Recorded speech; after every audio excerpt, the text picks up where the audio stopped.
Hello, and welcome to the Physical Preparation Podcast. I'm your host, Mike Robertson, and I'll be joined on the line later today by Geoff Girvitz. Now, this episode of the Physical Prep Podcast is sponsored by coronavirus, aka COVID-19, and the quarantine that is going on at Team Robertson household. So, we have some guest hosts that would like to say hello today. Kendall? Hello. Cade? Meow meow. Yes, so they are going to help me out with the intro. They are cute, they are sweet, and we are attempting to homeschool them for the next 20 plus days. So should be exciting times around the house. So I would ask, what is new in your neck of the woods? Chances are there is a lot. This, I don't even know what to say right now, my friend. Like uncharted territory. I can't remember any time in my life I've seen this. I was talking with Bill today. He can't remember any time in his life he's seen anything like this. I'm tempted to text my parents here soon and see what they've seen in their 70 plus years. But wow, I mean, we are just in uncharted waters. And so hopefully, if you are listening to this, you are happy, you are healthy, you are safe. Luckily for you, the content train for me will continue to roll, whether it's podcasts.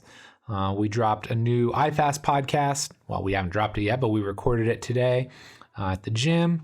I'm going to shoot like a video every day just to keep the motivation up, to continue to help you grow and evolve, because I am often reminded of the Chuck Pagano quote. So if you are unfamiliar with Chuck Pagano, he was the head coach of the Indianapolis Colts for 3 or 4 years, and he was notorious for saying, control the controllables. Love or hate Chuck, which I don't think anybody hated Chuck. He just probably wasn't as successful as we would have liked here in Indianapolis. But you got to love the quote, because it forces you to take ownership of the things you can control.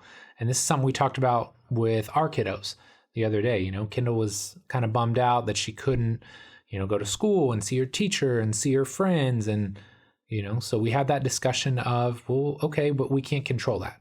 So what can we control? We can control our mindset. We can control what we do with our free time, the thoughts that we put into our head, our actions, our emotions. These are things that we can control. So that's what I would ask of you as well. We're all probably struggling with this in some way, shape, or form. I mean, there's a lot of just ambiguity. There's a lot of unknowns out there. And, for me as a business owner, multiple small businesses, in fact, I don't know what it's going to entail. We're doing everything that we can at the gym right now to hopefully keep things as business as usual, albeit with a lot of caveats. If you're sick, we're asking you obviously to stay at home. I mean, I would think that would be pretty implied across the board, but if you're ever sick, stay home. If you are at the gym, make sure you're disinfecting, wiping things down. You're conscious of everybody else that's around you. I mean, look, can't really know what we're up against, at least not yet. So, at the end of the day, I just hope that you are doing everything in your power to stay safe, stay healthy, keep your mindset in the right place, and just know that, look, all bad things, all bad times come to an end. So I'm going to use this time to double down on time with my kiddos. I mean, I got to hang out with them for, the large bulk of my day today, which is awesome. So I'm going to enjoy that. I'm going to continue to shoot videos, create content, because that's something that I can control. I'm going to educate myself. There's some things that I've been wanting to circle back to with regards to my own Con Ed. So I'm going to go back to that and kind of, put some pieces of the puzzle back together. So, every situation is what you make of it. Obviously, nobody wants to be stuck at home or quarantined or have their daily routines broken. But at the end of the day, all bad times will pass. And we're all going to be stronger as a result of it. So I am rambling, so I'm going to shut it down here. We're going to do a quick break, and then I'm going to jump into this awesome new show with my guy, Geoff. This episode of the Physical Preparation Podcast is brought to you by Momentous. For many years, I simply disregarded the age-old advice of getting liquid protein in either during or after workouts. Part of this was due to the fact that most had so much crap in them, I didn't want to put them in my body, and others might have been high quality, but tasted absolutely disgusting. However, if you're looking for a protein that's not only high quality, but also tastes amazing, you need to check out Momentous. I've been using Momentous for several months now, and I can tell you it's hands down the best tasting protein I've ever had. But it's not just me. I have numerous elite level athletes who are very picky with their protein powders, and every one of them raves about how great Momentous protein shakes taste. And while the taste is amazing, the best part about Momentous is that they're incredibly transparent with what goes into their product. You never have to worry about a tainted or dirty supplement, as all of their products are NSF and Informed Sports certified. If you'd like to try Momentous out for yourself, head over to livemomentous.com/Robertson and use the code Robertson20 to save 20% off your first order. Or if you want to try before you buy, get a free 3-pack sample sent to your house by using the Robertson sample code at checkout. Regardless of which option you choose, I guarantee once you try Momentous protein shakes, you'll never go back to anything else. Geoff Girvitz is the founder of Bang Fitness in Toronto, which he opened in 2008.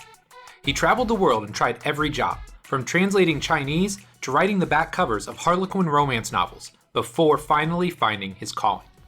Now Geoff and his team build systems to help people integrate exercise into their lives in a meaningful and sustainable way.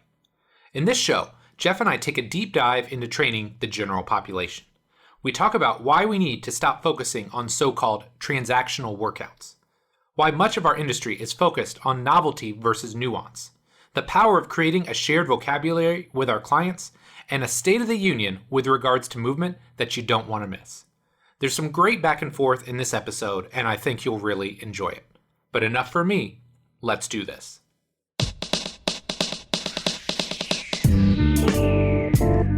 Geoff, man, thanks so much for coming on the show here today. Super excited to catch up with you. Could you start by just telling us a little bit about yourself? Yeah, I'm excited to be here. I am the founder. I adore you. Thank you. I'm the founder of Bang Personal Training, which we've been rolling since 2008. I am a dad. I am a husband. I am a writer. I would describe myself as a fan of human potential. Ooh, I like that. Yeah, I like it too. I think that I am in the world to help reduce some of the complexity and confusion around fitness and deeper health concepts. I think, one of the things I really try to communicate is this stuff shouldn't feel like a grind. And even though it can't always be fun, it should always be meaningful. And so, we really help people find a path toward that kind of physical life. I love that. And what led you to the world of physical preparation? Like, how did you get started either lifting weights or working out? What was your pathway, so to speak? Okay. I was not an athletic kid. So Okay. I always like to sort of preface that. So when I was maybe 16, I started realizing okay, I'm going to have to do more with this body. Like, this is more than just a thing to carry my brain around in. But I wasn't like, I'm not a super competitive guy. I wasn't motivated to join team sports or anything like that. So I found martial arts, and, I can't emphasize enough how bad I was. Like, I remember the instructor legitimately looking surprised that I showed up for my second lesson. And for me, it was like learning another language.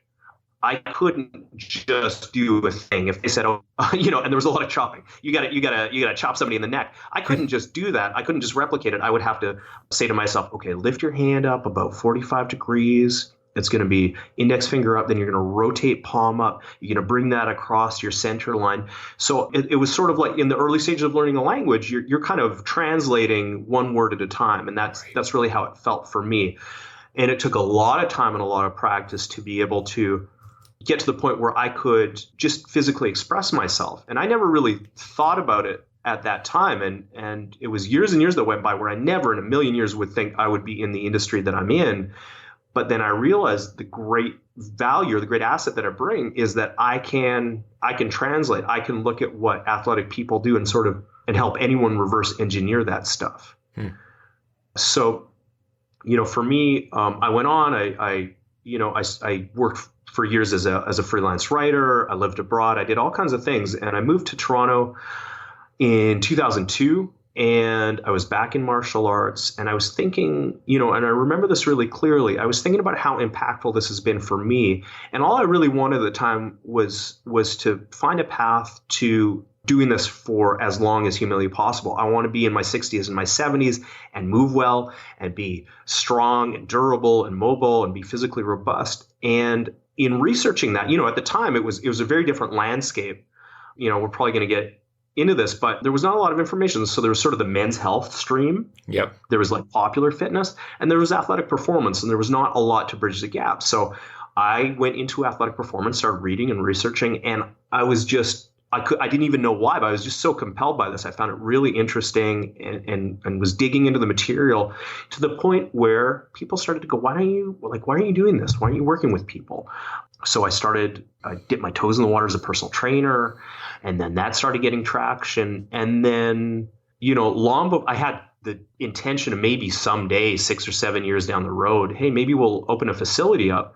And that just came a lot sooner than anticipated. I had an opportunity and I jumped on that. Initially, I thought we were going to have a focus on working with combat athletes, and that's what we did for the first couple of years.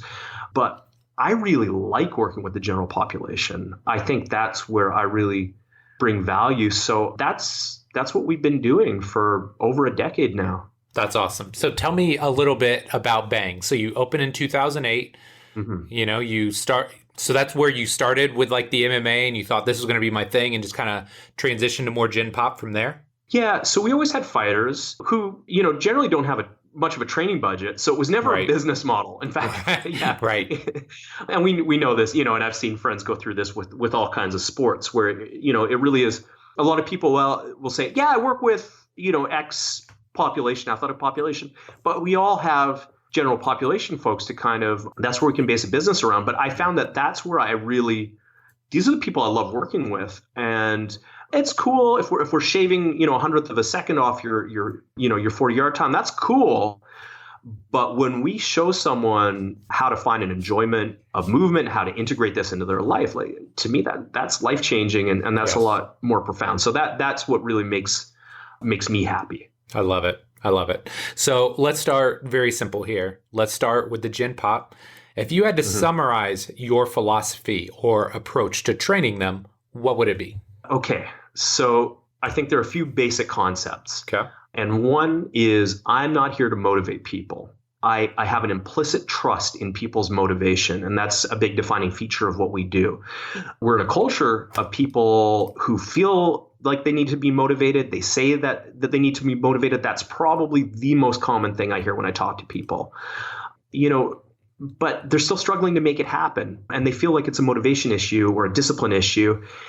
And I think it has a lot more to do with a messed up idea of what exercise is supposed to look like and feel like. And there's this huge emphasis on intensity and what I would call transactional exercise in North America. And that means, where we only care about what we get from a workout. How many calories did I burn? How much weight did I have on the bar?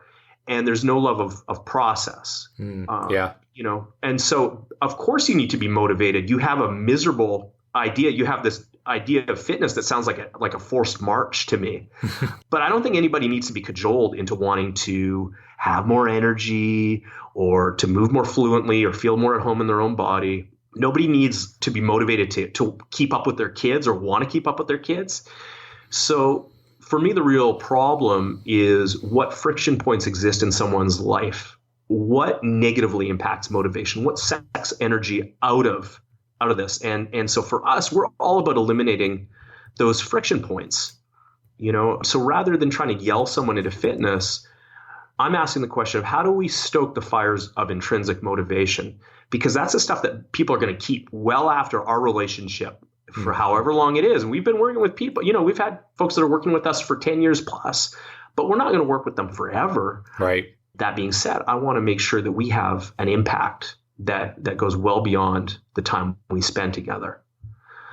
Another thing that's really important to me is we want to elevate your body awareness and your course correction strategies. And by that, I mean that if you're in a position that does not feel wonderful, first of all, do you notice that? Like if your mechanics are off, are you aware of that?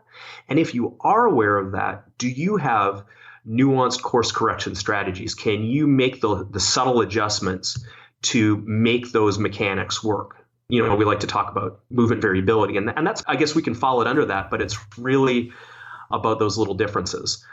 And I would say, we're not training athletes. We're really not. And that's not a bad thing, because for me, athletic training has to be a lot more rigid, and we have to actually take more risks. We have to be more risk tolerant because, somebody's, $1 million contract could depend on that, multi-million dollar contract. So, but with the general population, first of all, we can go in any direction we want. We have the freedom to explore whatever aspects of movement make their hearts sing, whatever makes people happy. And then if something doesn't feel right, guess what? We can just disengage. We can stop. We can do something else. We can play around. So we're not on a quadrennial cycle. We're on an 80-year cycle. Right. Right. So we have a much longer timeline to think about. And so we want to be smarter about risk to reward. In the early days, we just want to build core competencies. But as we go, we start to expand your basic toolkit. And basic toolkit for me is barbell work, kettlebell, body weight. And then as we grow, we get to explore other, things like rotational implements. I love Indian clubs, as you know, and maces. Yeah. And we want to find this nexus of what they like doing, first and foremost. And then that's what they're going to get good at anyway. Right.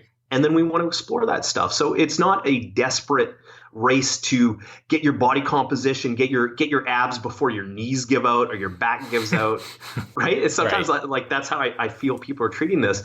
This is my last chance to get the body I want, and they're grinding into their last vestiges of meniscus, whatever's left in their knees, and really it's about finding ways to move that enhance your durability, enhance your skill, kind of help you give physical expression, and that can be radically different from person to person. And I would sort of add a bonus concept, and that we're not chasing novelty here, and we're chasing nuance. And to me, we're not trying to be Bondarchuk in the sense like where we're just repeating the same workout over and over again as long as we're squeezing juice out of that. Like some people are cool with that, and I'm into that. But more than anything, we're just trying to find a process that really works for people and has a deeper meaning. I love it. So this may seem simple, but I'd love to know, what's your thought process when writing a program for a Gen Pop client? Are there any major boxes that you're looking to check or that you need to check to feel like, okay, I'm going to really deliver a great training effect to this person? Yeah. Okay. So first and foremost, I'm a movement guy. Mm-hmm. And I just mean that like we always want to explore motor control and awareness before anything else. And so I don't want to make it sound like we're just doing corrective exercises and everything soft. When we help people groove a good motor pattern, pick whatever you like, pick a squat, we're not dogmatic about how we get it done. We just want to get it done well. And a lot of times we have to just make that as accessible and intuitive as possible. I think there are some fundamental competencies that we want to see in any human, and these have to come first. So that might be from controlling pelvic position to being able to activate your abs or your lats at will to stabilize proximally, like whatever you think is important, whatever, it could be, this is your minimum viable range of motion for shoulder flexion, whatever it is. We want people to be able to produce this stuff on demand and in time from any position, anywhere. But first, we have to reduce complexity and make this stuff as accessible as it needs to be. So that's our first priority. You have to give people not just the physical tools, but the awareness to recognize when this stuff is or isn't happening. I was going to say, there's sort of an early process as a coach, and we have to establish a shared vocabulary too. Yes. Right? Yes. Yeah. Very important. So if you're not speaking the same language, if they don't understand exactly what you need, we can't jump into high level performance. And it's not, you're not working with the Navy SEALs here, but it's still someone's physical health that you're working with.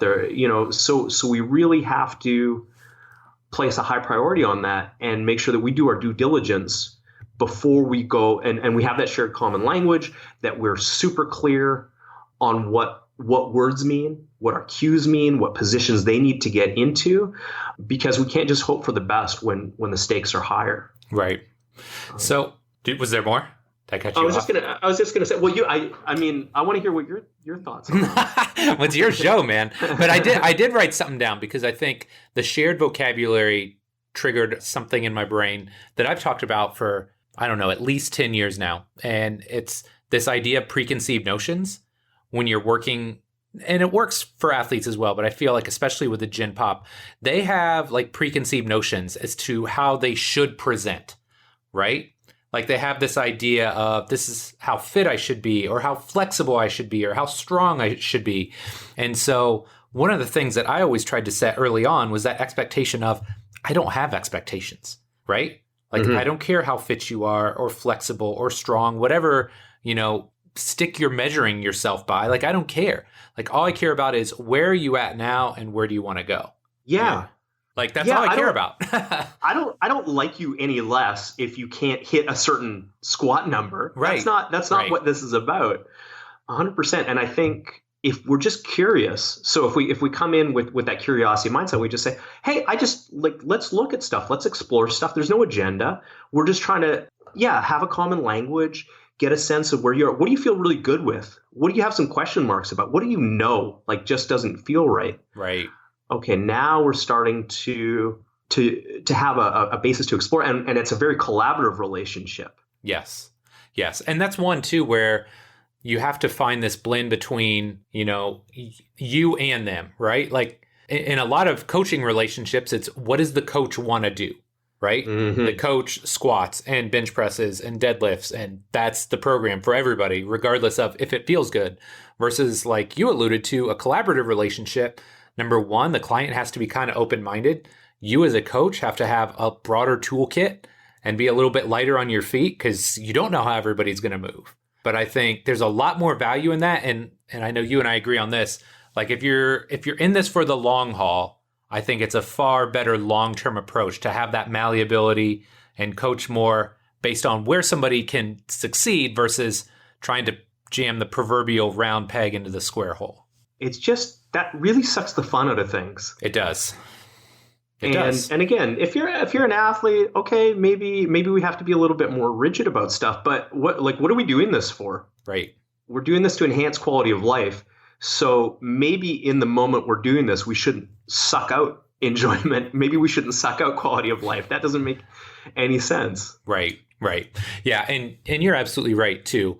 When you talk about motivation, circling back to that point, it's just a lot of people have this preconceived notion or expectation that exercise is just unflinchingly hard and awful, and you should hate going to the gym and you should walk out or crawl out drenched in sweat versus in reality, what exercise looks like, I would think, in your space, my space, a lot of the other great spaces out there, it's a lot more toned down and a lot more civil than that. Yeah. Yes. So in our emails before the show, you said something that really intrigued me. Mm-hmm. What does it mean to have different training ages in the same body? And how do you go about addressing that in their training? Okay. So I know it's supposed to be all me, but let me ask you a question. Okay. How do you define training age? I define training age as the amount of time. Okay. There's two ways. The first one would be how long has somebody worked out in a serious manner, right? Whatever they define as serious. Then there is, and this is going back to Joe Ken, how long have they trained with me? So there's like their general training age and then their training age with me, because they're not one and the same. And I just expect everybody that starts with me is going to have to either learn or relearn anew certain movements, techniques, skills, etc. I love that. If a lot of times you'll see in jiu-jitsu, it's like, okay, you were a big deal at this other club and now you've joined this team or you've joined this club. Start at the beginning, show us everything, and you kind of earn your way back up. Right. And I think part of that is establishing that common language. Part of that to me is, hey, I just need to do my due diligence and make sure you're really good at all this stuff before we go on. And that's any professional process. Nobody's going to get mad at you in any other industry for doing that. It's just part of being professional. So I don't know why we'd want to skip over that.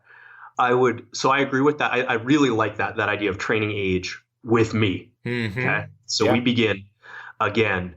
But I would also, I like this, real talk. I don't love starting strength, but I really liked that the other book that Ripito and Kilgore wrote, The practical periodization, that book? Yeah. Yeah. And there's like there's a definition of training age in there, which is, I think of it as just sort of like a drug tolerance. So if you've never taken this drug before, you have no tolerance. It doesn't take much to create an effect. And then as your training age increases, we need to sort of accumulate more load to continue progress. You have a fresh beginner. I mean, we can make improvements in strength and function on the fly because we're refining their motor product. Like if somebody doesn't know how to create tension, congratulations, you just got stronger over the last 10 seconds, right? But once we've kind of built all that stuff out, now we're starting to get into the realm of actually addressing, loading tissues in a consistent way. So that's where we need to sort of accumulate stuff. And so this idea of different training ages in the same body, I think I originally began to notice this. So when I was just starting out, I had, so I had my general population clients, and I was beginning to develop a style, an approach, and a philosophy for working with those people. And then I would get athletes in, and I'd go, oh my God, I've got to do the athlete training templates. And I would cobble information together from whatever sources I could. And this is, and it was a different structure. And some of it worked, but a lot of it didn't. And, I remember trying to piece it together. Why isn't this looking the way I want? And when I kind of grew the confidence into just saying, it doesn't look good to me, and it's the same thing I would tell any coach that works for us is like, are you happy with that movement? Does that pass the poop test for you? If not, we've got to go back, make it right. Make it right by your eyes. So what I began to realize is even though somebody is an athlete, they may have some really developed physical competencies or qualities. There's going to be some other stuff that we need to do remedial work on. And that's cool. That's okay. So we go back to the beginning with these things. But a practical example would be, somebody comes in and maybe they're a competitive athlete, maybe they're a recreational athlete, but they've got years and years of distance running and they've never done any strength work. We're going to have a much greater tissue tolerance and tissue capacity in their lower body. Even if they're not super strong, they're just going to be more resilient, when it comes to lower body loading. And so I think it's kind of an artifact that we write these programs, and as sort of an oversimplified example, let's say we're going to do 5 sets of 6 as your primary strength work we've got a squat day and a bench day, et cetera, et cetera. It's sort of an illusion, this idea that all these qualities are going to require exactly the same amount of loading and the same set and rep and rest schemes, and they're all going to reach maturity at the same time. They're going to reach staleness at the same time. And we magically, turn over the odometer and start this process with exactly the same pace for every single movement and every single body part when we begin a new program. And that, that's not how human bodies work. That's not how anything in nature works, right? I love that analogy. And when I started thinking about that, it made me think back to when I was powerlifting. And there was a time where I would try and basically follow the same routine for my squat, my bench, my deadlift. And my squat would thrive and my bench would languish. And well, I mean, if you ever saw me, like my thighs, my lower half is very strong. My upper body, by powerlifting terminology or whatever, that's not the right word, but like by powerlifting perspectives is not super impressive, right? So like, why would I expect that the program that worked for my lower half, which was strong and which was probably where it needed to be, would work for my upper half? And it was just interesting hearing you describe it like that, or hearing, somebody that's on their feet or uses their legs all the time, but never trains their upper body. Like, why would you assume that their workout or their tolerance to load would be the same? And it just, I don't know. I really like that analogy and that breakdown that you gave me. It really made a lot of sense. Nice. I'm the same way. I'm a workhorse, lower body. Yep. And then I really kind of shortchanged my own progress for years and years because I should have just been trying to accumulate volume with my upper body, but I was trying to do the same stuff. Yep. And it did not work very well. Yeah. It's funny how that works, right? Yeah. So I'm excited about this one. I'm just going to open up this can of worms. I'm going to see what happens. Give me the human movement State of the Union. Okay. One could certainly argue that we are at an all-time low point. We're seeing, physical education is getting pulled out of schools. We are just way less likely than any previous generation to let our kids just like plunk them down in a forest and let them go, send them out on their bike all day long and let them go.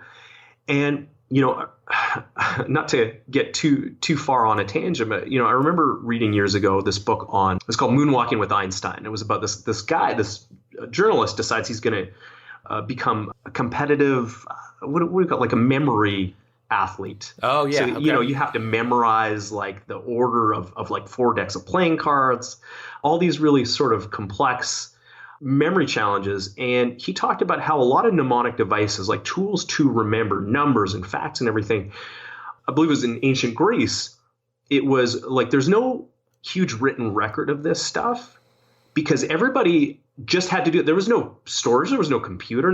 People weren't snapping, pictures of stuff and go, okay, well, yeah, I'll get to this later.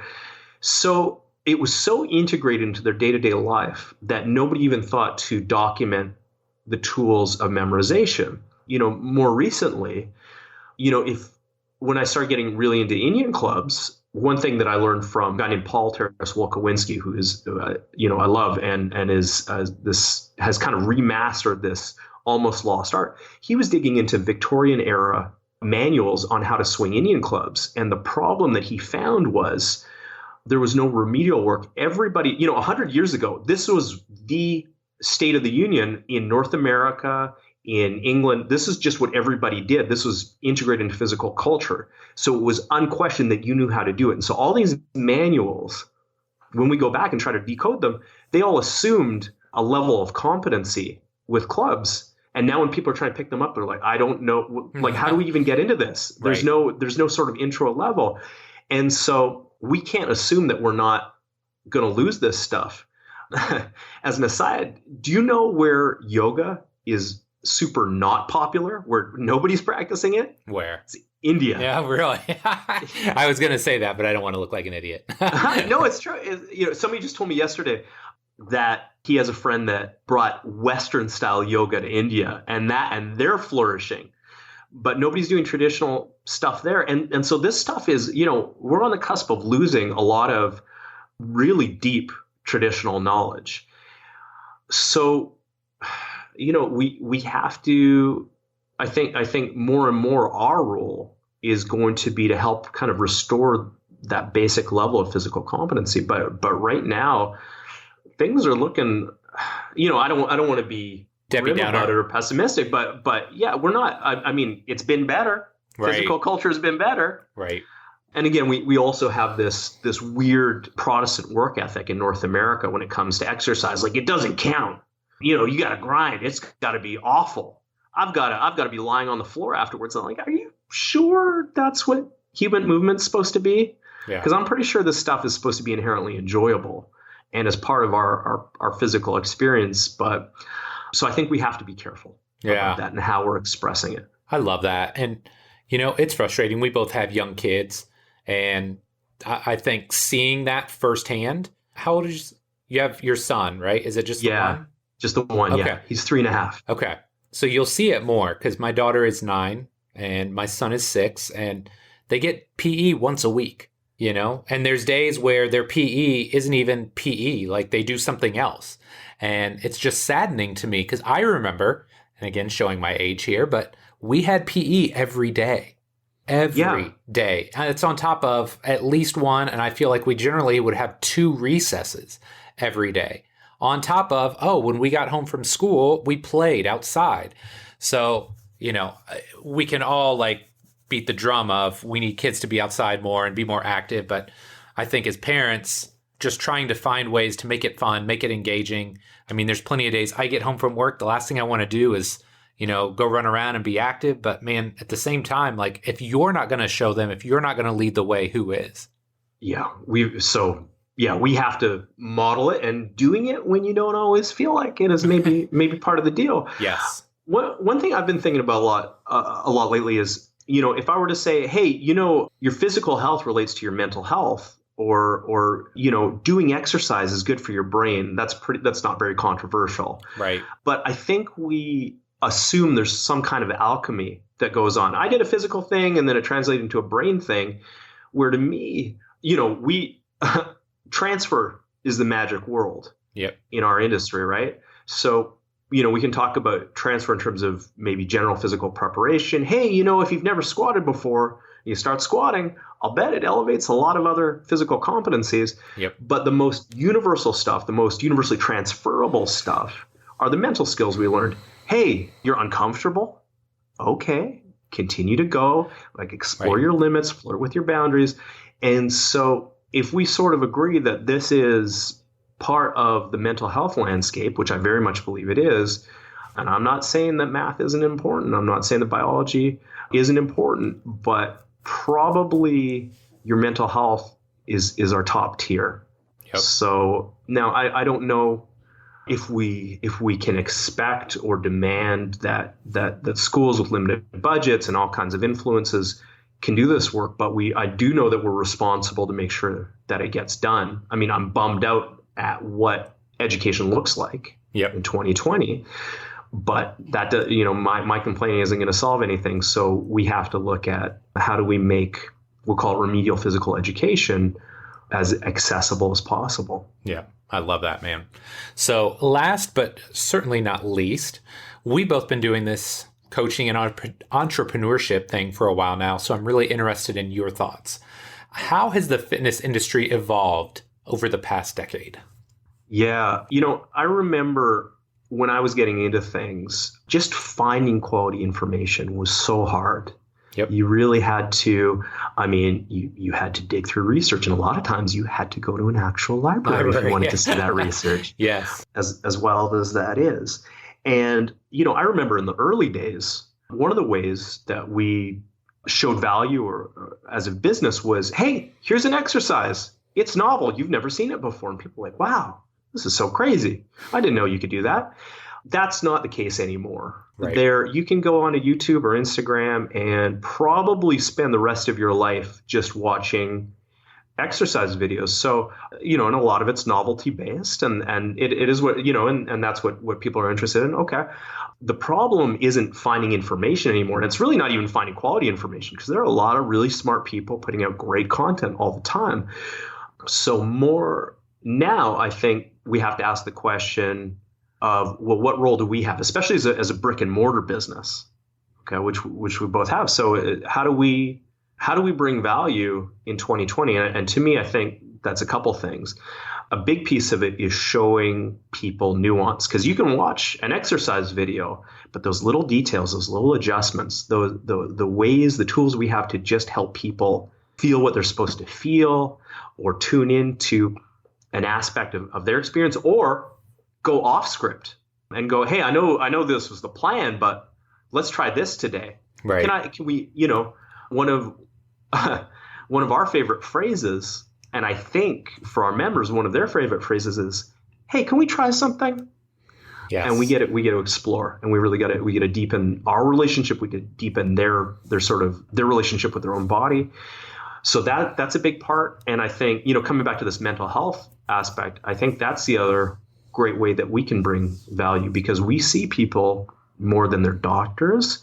We see people more than their physiotherapists. We see people, if you're getting therapy or you're seeing a psychiatrist, we're still seeing you more frequently. So that frequency has a lot of power if we leverage it right. And I think we have the potential to have an enormously positive impact on someone's mental health as well as their physical health. So that's where I see our industry now and how that's evolved. Yeah, I love the point about nuance too, because you talk about exercise videos, and I create a fair amount of those myself.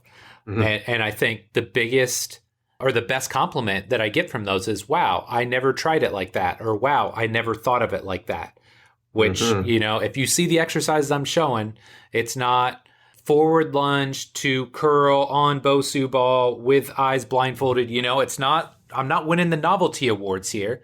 It's exercises that most people have probably seen or are familiar with, but it's giving them a different cue or a different sensation to look for. And I think that's where, as you alluded to, that's where the real value is. That's what real coaching is. Absolutely. People, we know this sort of argument, like people say, oh, I just love novelty. I love to change it up. And when somebody says that to me, I just think, well, yeah, we're completely missing nuance. This is, if you haven't figured out, this is, I've noticed one of my favorite words. My vocabulary heat map, nuance comes up an awful lot. It is a hot spot. But, I think that when someone says that, they haven't experienced. Like, to me, if we do 10 reps of squats, every rep is a little different. And if we know what to look for and how to find that, we don't have to entertain anyone with novelty because they're experiencing it all the time. And by the way, you know what's even better than being, entertained than having novelty is getting really good at shit. And that's the path forward. Yeah. A lot of times when I hear somebody say, I just like to change it up, it's almost like code word for I like to do a lot of different things and not see progress. Yeah. I have no idea what progress even looks like. Yeah. Yeah, I've tried a lot of things. None of it's worked. So I just continually and perpetually change things. Yeah. So, okay, my guy, big question time. If you could alter the space-time continuum and give young Geoff Girvitz one piece of advice about training in or life, what would it be? Okay, I listen to your podcast. Yes. And every time you ask someone this question, I ask myself the same thing. And here's what I've noticed. My answer is different every time. Really? And I think, I think that just speaks to that kind of that recency bias where you're like, whatever's on my mind. Sure. Yeah. Oh, this is what I have to tell young Geoff. But so knowing that, I think I would say, so this is what's on my mind lately, but it's like, I would say every action you take, every small action is sort of a vote for what your values are. And so, coming back to this idea about exercise being inherently enjoyable or having that potential, it's like, have you looked for enjoyment in your exercise? Because when you do that, you vote for that direction. And if you never make a vote in that direction, somebody else is going to take power. Right. But that power of small actions, these kind of small intentions is really incredible. So it doesn't always translate in the moment to a thing, but it shapes your direction. So I would say, like, really, really think about what you're trying to create in your life, in your work, and whatever, and make 1,000 of those tiny votes every day. That's my advice. Yes. That's my advice for young Geoff. Yes, I like that. And it comes back to your idea of the process, right? Just committing to the process. And I think that's something that the older that you get, the more you realize how important it is. Yeah, the big outcome-based goals, they can help you. They can maybe drive you a little bit, but the process-based stuff is where the real reward lies if you can commit to it. Mm-hmm. Okay. Last but not least, lightning round. 4 questions, fairly short in nature, but your answer can be as short or as long as you'd like. Ready? Hit me. All right. Number 1, what's your career highlight so far as a coach? I'm so bad at these questions. Okay, so like a milestone was opening up a facility. There definitely been a ton of times where it's come back to me, even from people who have left here, where they've come back to communicate the impact we had or how that it's kind of shaped their experience of exercise and the way they move through life, in a literal sense, and that's really meant a lot. I remember.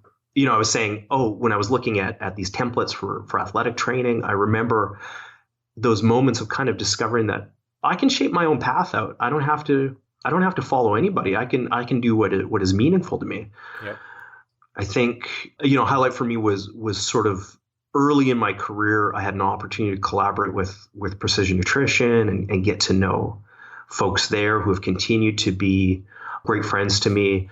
Chris Scott Dixon, John Berardi, and Phil Caravaggio, Don Matteo, all these guys, they're really wonderful people. I really like them and have grown from knowing these people. So that's been a big deal. Seeing our coaches go out and open up facilities or kind of, take the baton and really be impactful in other people's lives, that's a pretty big deal. Proud dad moment, right? Yeah, seriously. And I think more recently, I feel like I've gotten over this hump of being so focused on a business. Like, as you know, this is your livelihood. Nobody's paying you a salary. You have tremendous freedom, right, to make decisions. But that also means you can make some terrible decisions, and that there's sort of a stress that comes with that. So, at some point in the, fairly recently, I just said, we're in a good place. Maybe I can chill out. Maybe I don't have to grind all the time, and I can get back. When we talk about voting for enjoyment, I think that's where that comes through. So I'm wanting to more and more kind of find places to let my creativity out and to explore a lot of aspects. You put stuff on hold sometimes. Yes. And it's such a human thing. And I've really fallen prey to this. Like, okay, when I get to X point, that's when I can relax. Right. And that's when I can do this other stuff, which is such bullshit. And all it means is we're ignoring opportunities to develop these things in smaller ways and more humble ways. So that's been a big sort of inflection point. I love it. Okay. Number 2, you've run an incredibly successful business in a very competitive market. What advice, like maybe 1 or 2 pieces of advice, would you give to someone who's looking or thinking about opening a gym someday? Mm-hmm. Your competitive advantage is giving a shit. Giving a shit can't be scaled. It can't be automated because you can't compete with a big company on marketing spend. You can't afford to put marble in your change rooms, probably, right? You can't, you don't have the budget for this stuff. And in a big box gym, I imagine like an Equinox, which is really kind of like, I think like a gold standard for big box, but still a big box gym. People can develop relationships with personal trainers, but they're not going to want to wrap their arms around the organization. You have the power for every contact point, every step of your process to really make it personal and meaningful and thoughtful. You have the power to break the rules when it comes to systems, and that is your competitive advantage, and that's what's going to ultimately make you special. I love that. That's such good advice. And like you said, people don't go to Lifetime and just think, man, this is the best gym ever. I mean, maybe they do, right? But they don't. It's not like going into your gym where it is you and your team and your staff and your culture. That's where they can really create that personal connection and interaction. Yeah. I'm going to add one more piece of advice, if I can, and that is, are you sure you want to open a facility? Like it's the whole E-Myth thing. Yeah. Are you an entrepreneur? Are you a dyed-in-the-wool entrepreneur, or are you a technician having an entrepreneurial moment? Because you may best serve people and you may best serve yourself by just really focusing on your craft. Because if you decide you want to open a facility, get ready. That thing you're known for, that you're really special at, your unique ability, why people started kind of telling you, hey, you got to do more of this. That thing, you're going to do way less of that. Yep. So are you, for a very long time, maybe forever. So are you ready for that? Is that going to be the best avenue for you? It's just, it is what it is. Just kind of know what you're walking into. That's huge advice. I forget who I talked about this with somebody a couple of weeks ago on the show, or maybe it wasn't on the show. Maybe it was a phone call now that I'm thinking about this, but, and hopefully we don't get too just totally tangential with this, but we've been doing this long enough where in the mid 2000s, it was just kind of a thing. If you were a good or wanted to be a great coach, you opened a gym. That's how you really earned your stripes up. I'm not just some other dude. I'm a legit coach because I opened my own space. Now, 10, 15 years later, enough good coaches that open businesses are out of business. Does that make them worse coaches? No, they weren't successful in the business side of things. And so now I think we're almost seeing this shift back where people that are great coaches are selling their businesses and they're going back to coaching. Because that was the thing they were really excited about, Find a great relationship. Find a place that will give you the freedom to just work in a way that is congruent with your values and will allow you to be great, give you that space, right? Yep. If you can find that, that's all you're trying to build for yourself anyway. Yep. And maybe some of the things that make you a great coach are completely counter to what make you a great business owner. It is a tough balance. Like I really had to work so hard to just bring up. I opened this place. I had no idea about how to run a business. Right. You learn. It's not that it can't be done, but it just might be pulling you out of the things that are going to have the greatest impact and bring you the greatest professional enjoyment as well. I love it. Awesome. Number 3, And I'm really intrigued to hear your answer on this because I know we're both passionate about this topic. Mm-hmm. Talk to me about how being a coach has helped shape the kind of dad you are. I'll say this. I first noticed that I was doing something right. And I don't even remember the specific situation, but my son, again, he's 3. He said, "That's great work, Dad." And I was like, oh my God. So that didn't come out of nowhere. He's heard a lot of positive feedback. I was like, okay, that's really good. And it's charming to hear that, but I know that that's also part of his environment. Yeah. And I'll be the first person to say, like, saying good job is actually not enough. And especially, and this is one of the things like I really work with our coaches on. You have to be explicit in your praise, because good job doesn't mean anything. But when I tell you, this is why it's great. And even for somebody who struggles to kind of give themselves or take credit, give themselves praise, we want to build like an expert court case, like we're going to present to a grand jury, right? So we want to let people know what's good about stuff. And so I elaborate on that stuff for him too. But, I was saying a more recent moment, he's got a lot of swagger. he's full. The confidence is not his issue. So he'll come up to you and go, "I'm strong. I'm fast." Right.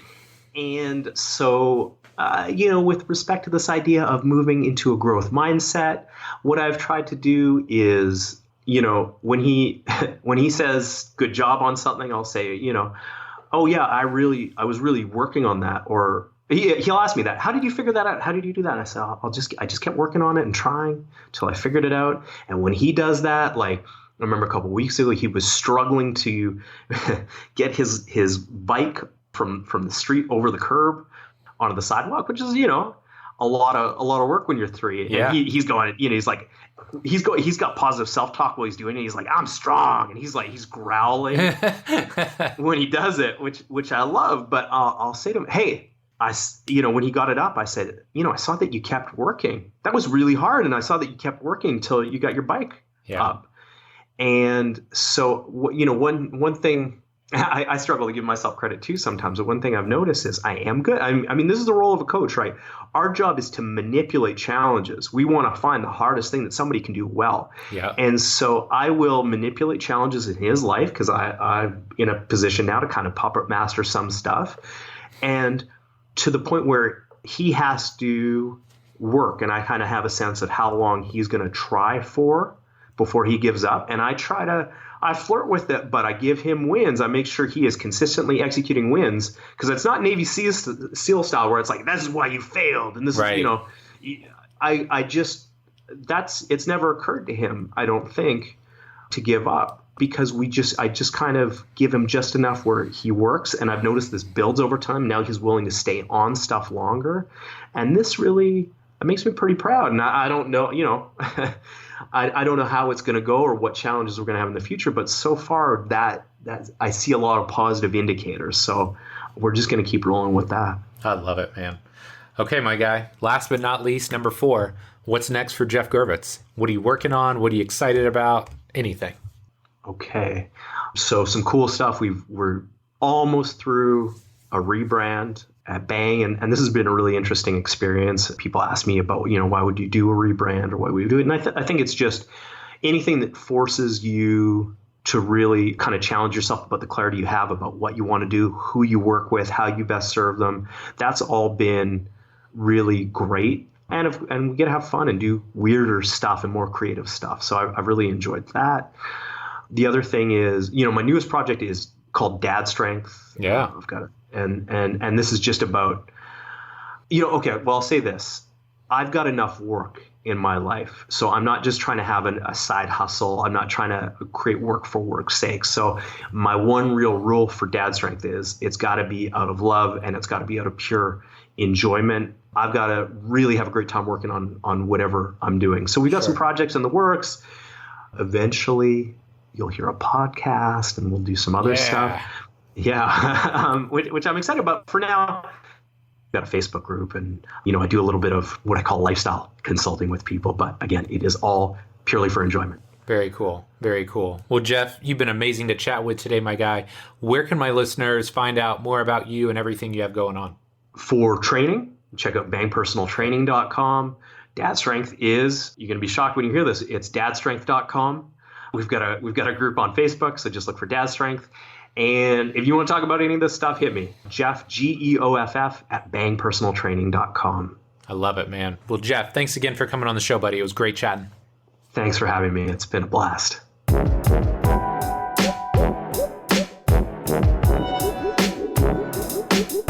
All right, my friend, that does it for this week's show with Geoff. Sincerely hope you enjoyed it. He's somebody that I've known for years now, and I just have so much respect for him as a coach, as an entrepreneur, and just as being a great human being as a whole. So if you took anything away from this show, I would greatly appreciate it if you could share it in any way, shape, or form that works for you. Could be social media, could be email, could just be telling a friend, a family member, a fellow trainer, coach, or athlete about what Geoff has to say and how it made a positive impact on you. So my friend, that does it for this week's episode. As always, love and appreciate you, and we'll be back soon with our next episode. Take care.